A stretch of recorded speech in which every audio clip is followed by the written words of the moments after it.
வெளிநாட்டு நிதி மற்றும் நன்கொடைகளை ஒழுங்குபடுத்த கொண்டு வரப்பட்டிருக்க சட்ட திருத்தத்தை மழைக்கால கூட்டத்தொடர்ல நிறைவேற்ற மத்திய அரசு முனைப்பு காட்டி வருது. ஆனா இதை கடுமையா எதிர்க்கும் காங்கிரஸ், திமுக உள்ளிட்ட எதிர்க்கட்சிகள் நாடாளுமன்றத்தை நடத்த விடாம முடக்கிட்டு வருது.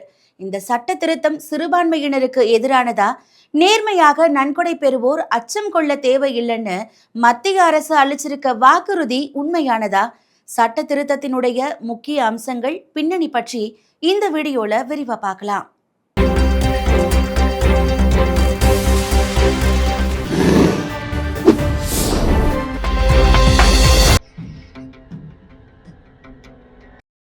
இந்தியால பல்வேறு அமைப்புகள் வெளிநாடுகள்ல இருந்து நன்கொடைகள் பெற்று வருது. சமூகம் சார்ந்தும் சரி, மதம் சார்ந்தும் சரி, நன்கொடைகள் பெறப்படுது. பார்ப்பதற்கு இது சாதாரண நன்கொடை போன்று இருந்தாலும் சட்டவிரோதமா பயன்படுத்தப்பட்டா அது நம்முடைய நாட்டுக்கே மிகப்பெரிய பாதிப்பை ஏற்படுத்தக்கூடிய அபாயமும் இருக்கு. அதனால இதை கண்காணிச்சு முறைப்படுத்த தன்னார்வ தொண்டு நிறுவனங்கள், அதாவது என்ஜிஓக்கள், வெளிநாட்டு நிதியை பெறுவதற்கும் அவற்றின் சொத்துக்களை நிர்வகிப்பதற்கும் சில விதிகளை கடுமையாக்கி கண்காணிக்க மத்திய அரசு முடிவு செஞ்சது. இதுக்காக வெளிநாட்டு நிதி மற்றும் நன்கொடைகளை ஒழுங்குபடுத்துவதற்காக வெளிநாட்டு பங்களிப்பு திருத்த மசோதா கொண்டு வரப்பட்டிருக்கு. இது நடைமுறைக்கு வந்தா வெளிநாட்டு நிதி, நன்கொடை பெறும் தன்னார்வ தொண்டு நிறுவனங்கள், அறக்கட்டளைகள் FCRA சட்டப்படி பதிவு செஞ்சிருக்கணும். அப்பதான் வெளிநாட்டு நிதியை பெறுவதற்கான அனுமதி கிடைக்கும். மத்தியில 2014ஆம் ஆண்டு பாஜக ஆட்சிக்கு வந்தப்போ FCRAல பதிவு செய்யப்பட்ட அமைப்புகளின் எண்ணிக்கை 41,759 இருந்தது. தமிழ்நாட்டுல மட்டும் இந்த எண்ணிக்கை 5,353. இப்போ FCRAல பதிவு செஞ்சு நாடு முழுவதும் 14,437 அமைப்புகளும், தமிழ்நாட்டுல 2,102 அமைப்புகளும் மட்டுமே இருக்கு. இவை வெளிநாடுகள்ல இருந்து நிதி பெற்று சமூக சேவைகளை ஆற்றி வருது. கல்வி, மருத்துவம் சார்ந்த துறைகள்ல இவற்றின் பங்களிப்பு கணிசமா இருக்கு. மழைக்கால கூட்டத்தொடர்ல இந்த திருத்த மசோதாவை கொண்டு வந்து நிறைவேற்ற மத்திய அரசு முடிவு செஞ்சிருக்கு. ஆனா காங்கிரஸ் உள்ளிட்ட எதிர்க்கட்சிகள் FCRAவை கடுமையா எதிர்த்துட்டு வருது. இது சிறுபான்மை மக்கள் நலனை பாதிக்கும் என்பது இவர்களுடைய வாதமா இருக்கு. இந்த சட்ட திருத்த மசோதாவை நிறைவேற்றாம தடுக்கிறதுக்காகவே நாடாளுமன்ற கூட்டத்தை எதிர்க்கட்சிகள் திட்டமிட்டு முடக்கிட்டு வரதா குற்றச்சாட்டு முன்வைக்கப்படுது. வரும் 13ஆம் தேதியோட மழைக்கால கூட்டத்தொடர் நிறைவடைய இருக்கு.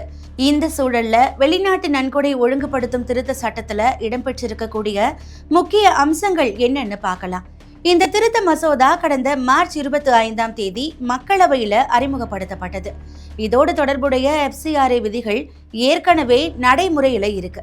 இந்த சட்டமானது உள்துறை அமைச்சகத்தால நிர்வகிக்கப்படுது. FCRA பதிவு 5 ஆண்டுகளுக்கு செல்லுபடியாகும். காலாவதி ஆவதற்கு முன்பாகவே அது புதுப்பிக்கப்படணும். அப்படி செய்யாததால 22,496 உரிமங்கள் ரத்து செய்யப்பட்டிருக்கு.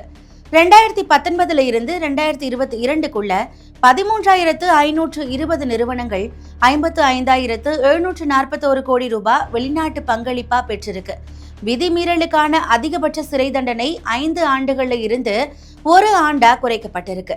அதே சமயம் அபராதம் அப்படியே நீடிக்குது. நன்கொடை பெற்றது தொடர்பா எந்த விசாரணையை தொடங்கணும் அப்படின்னாலும் மாநில முகமைகள் மத்திய அரசின் முன் அனுமதி அவசியம். ஒரு சான்றிதழ் ரத்து செய்யப்பட்டா, ஒப்படைக்கப்பட்டா அல்லது நிறுத்தப்பட்டா வெளிநாட்டு பங்களிப்புகள் மற்றும் அவற்றிலிருந்து உருவாக்கப்பட்ட சொத்துக்களை பொறுப்பேற்கவும், நிர்வகிக்கவும் மற்றும் நியமிக்கப்பட்ட அதிகார அமைப்பு உருவாக்கப்படும். அதன்படி முதல்ல சொத்துக்கள் தற்காலிக நிலைக்கு மாற்றப்படும். சம்பந்தப்பட்ட நிறுவனம் சரியான நேரத்துல புதிய பதிவு, புதுப்பித்தல் அல்லது மீட்டெடுப்ப பெற தவறினா மட்டுமே அவை நிரந்தரமா முடக்கப்படும். புதுப்பித்தலுக்கு கோரவில்லை என்றால், மறுக்கப்பட்டால், காலாவதியாவதற்குள்ள முடிக்கப்படாவிட்டால் சான்றிதழ் செயலிழந்ததா கருதப்படும். அதனால முன் அனுமதியோட பெறப்பட்ட வெளிநாட்டு பங்களிப்பு நிர்ணயிக்கப்பட்ட காலத்திற்குள்ள பெறப்படணும், சரியா பயன்படுத்தப்படணும். முக்கிய பொறுப்பாளர் என்பது இயக்குனர்கள், கூட்டாளிகள், அறங்காவலர்கள், நிர்வாகத்தின் மீது கட்டுப்பாடு கொண்ட பிறரையும் உள்ளடக்கும் வகையில விரிவுபடுத்தப்பட்டிருக்கு. எந்த ஒரு மத செயல்பாடுகள் வெளிநாட்டு நிதி உதவியை பெறலாம் என்பதை இந்த விதிகள் முதல் முறையா தெளிவா தெரிவிச்சிருக்கு. வெளிநாட்டு நிதியை பயன்படுத்தி எந்த ஒரு கட்டாயம் அல்லது தூண்டுதல் அடிப்படையிலான மதமாற்ற நடவடிக்கைகள்லையும் ஈடுபடக்கூடாதுன்னு தெரிவிக்கப்பட்டிருக்கு.